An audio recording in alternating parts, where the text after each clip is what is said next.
昔々あるところにおじいさんとおばあさんがいました。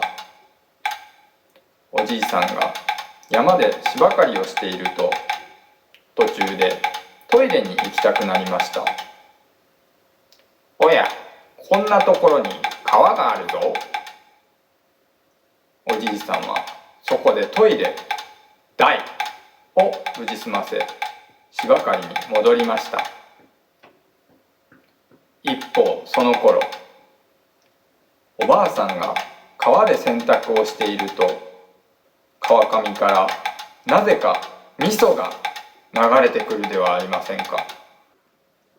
おばあさんは川から味噌をすくい上げ、家に持って帰りました。はい、こんにちは、ネコビットです。ソレコン作品、面白ボマイク。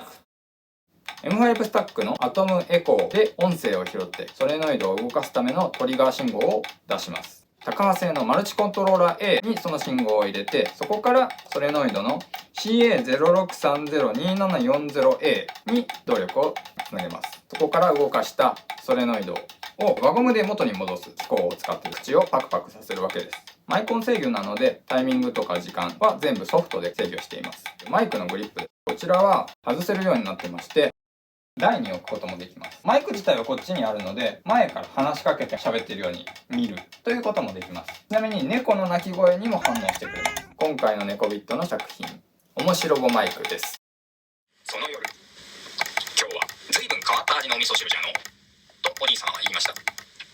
おばあさんはニコニコして、今日洗濯をしていたら川上から味噌が流れてきたんですよと言いました。